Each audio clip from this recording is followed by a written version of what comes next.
Vatra përkujton patriotin Zef Balaj në 4 vjetorin e kalimit në Amshim.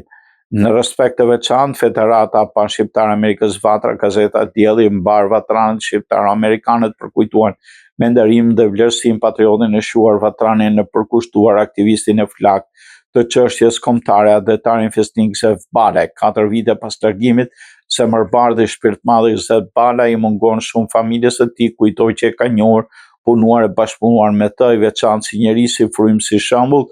Zef Balaj është fisnik, vizionar, besnik dhe adetar në angazhimin e tij për 6 dekada. Zef Balaj la një emër të mirë, të respektuar, të nderuar dhe një trashëgimi të shkëlqyer familjare, patriotike, komunitare, adetare. Federata Panshqiptare Amerikës Vatra është krenare që ka vlerësuar Zef Balaj me titullin senatori i përjetshëm i Vatrës me motivacionin shembull i adetarit të vërtet, antarit të denjë Federatës Vatra, kontribues e veprimtar i palodhur, pamjesit të madhe mbi të gjitha njeriu të mirë. Presidenca e Republikës së Shqipërisë gjithashtu e ka nderuar patriotin Zef Balaj për veprimtari patriotike dhe meritat veçanta me titullin e lartë kalorësi i urdhit të Skënderbeut, qoftë i përjetshëm nderimi dhe kujtimi për jetën dhe veprën e Zef Balajt.